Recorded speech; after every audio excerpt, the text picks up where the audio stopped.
living the adventure, axis of awesome. What's up, adventurers? Got a repair for us today.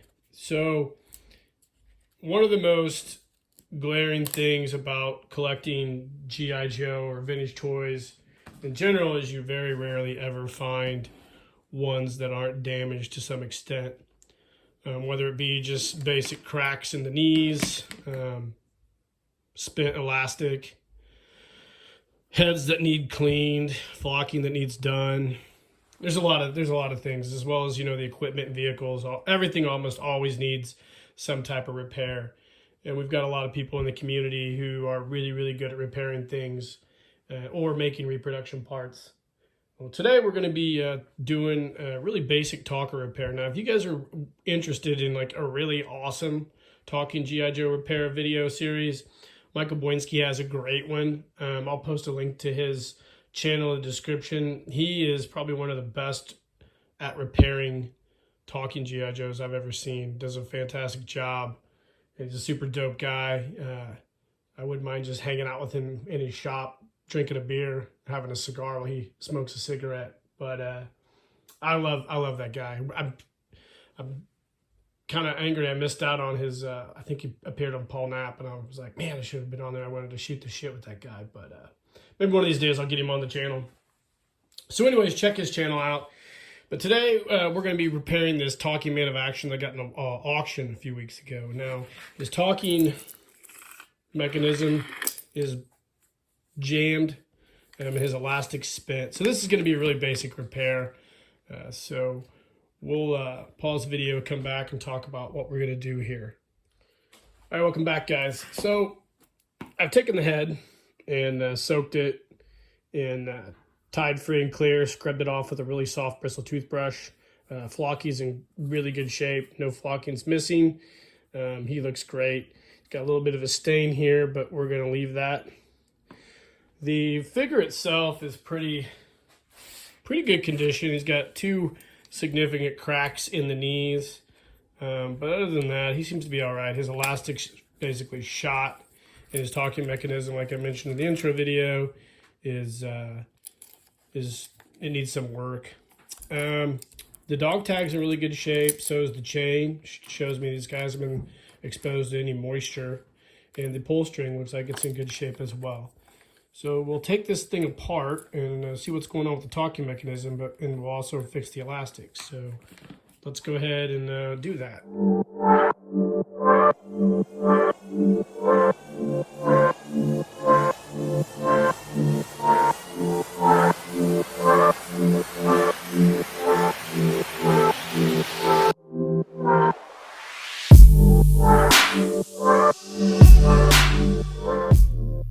Welcome back, guys. So at first glance, there is a knot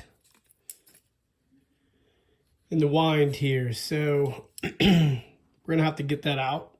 So should be an easy fix. We'll just get some probes. See right there.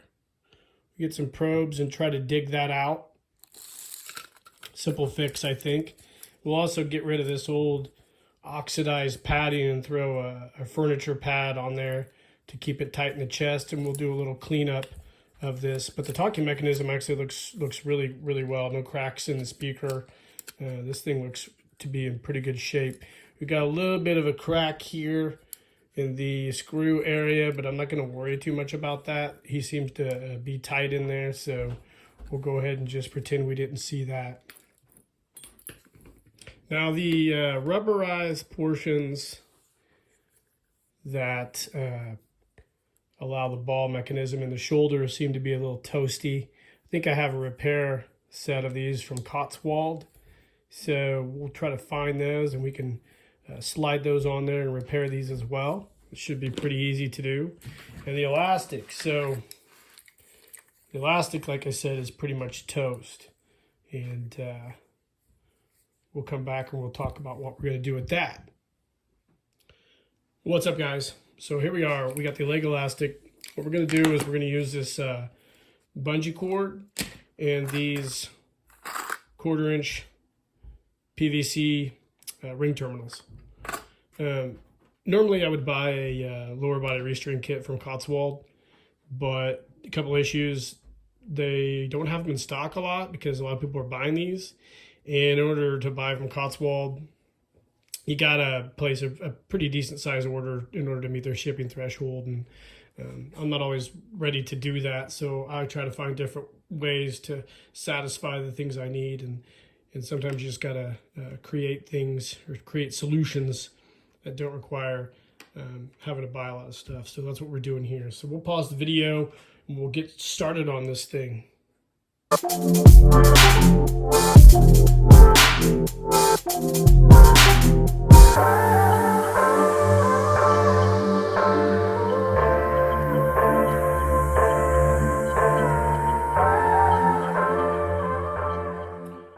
right, guys, welcome back. So with these ring terminals, what I like to do is take off the plastic crimp end. Just pull these off. Exposes this portion here. And I like to take a Dremel power tool with a cutting blade and just buzz off a gap in there so it will hook into this rivet here. So I just, like I said, just use a Dremel with a cutting wheel and fashion those. I won't do those on camera, but I will do that. And I also go ahead and I think the bungee cord, if I remember, I'll try to melt the end of this, and these should slide in here. I might have to pry those out a little bit, but then we'll just crimp them with a crimper, and we'll kind of eyeball the right size of bungee cord from the old elastic one here, and we'll try to fit this thing on here and see if it works out. So stay tuned. All right, welcome back, guys. So we have got the portion strung. Now, if you're going to use these ring terminals like the ones I used here, be aware you need to start downstream and work your way up because these don't fit through the openings of the hips, so you need to do it all together. So be aware of that. And of course, these are copper, so you can just bend these with your hands. So what I like to do is just come through here, fasten them together like so, then just use a pair of pliers and kind of bend everything back together like that. Always make sure you got the right legs in there too as well. I've done this so many of these, but I always manage to screw it up one way or another every time. I think that's just the way I'm wired as a person. So of course, there we go. And then you'll pull your elastic up like so. I've got the talking mechanism untangled and put a brand new piece of felt pad here to kind of give it a little bit of tightness in the chest. Those old pads oxidize and get kind of crummy. And the next step is to go ahead and get this guy assembled. Now, I didn't have the pieces that I thought I had from Cotswold, so we're just going to roll with these. If they go bad, then I do have to place a Cotswold order sometime this summer, so I'll get some new ones. So now the next step is just putting this guy back together. You guys have all seen people restring to lower talkers. There's several different ways to do it. It's kind of difficult for me to do on camera, but we'll come back and hopefully have this guy all assembled up and have some final thoughts. Hey guys, welcome back. So here he is, all complete. Nice and tight elastic. Works well. I did fix the arm up. What I did, I grabbed some of these small rubber bands you get in the women's hair tie section at Walmart. Wrapped it around her several times and just slid it up into the joint. It's an old trick we use for Shogun warriors, figures that have loose arms. So you can do that with these if you want a quick and dirty way to get these to still pose. I'll probably do it on this arm as well. But for the remainder of this guy's all finished up, and he's going to be my son's talking G.I. Joe. I got this in that auction you saw in my Mega Haul video, and we're going to get him all dressed up, and we'll come back with a few final thoughts. So stay tuned. Hi guys, welcome back. So here he is, all complete and finished up. Real quick, G.I. Joe Talkie Man of Action restring. Just to recap everything, we use these 1/4-inch ring terminals. Get it at any hardware store or whatever. And we use this bungee cord we got at Hobby Lobby.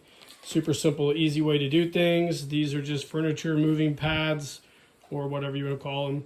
Go on the bottom of furniture for the talking mechanism. And this guy's a wrap. We put some boots on them. These are also boots I got in that lot. They've got a little chew hole in them, which are great because my son's probably going to put this guy through the paces.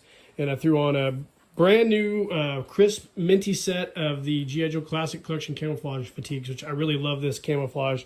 I have probably a dozen of these, and I think they look really good on the Man of Action. So we'll get his talking mechanism going. Maybe. Sounds really good, too.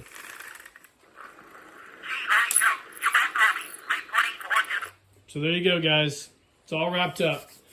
Real quick, restore of a G.I. Joe Talking Man of Action. Hope you guys enjoyed the video. Like and subscribe to the page. Definitely check out Michael Boinski's G.I. Joe tutorials on repairing things. He's probably one of the best guys out there doing it. And in the meantime, guys, keep living the adventure and cheers.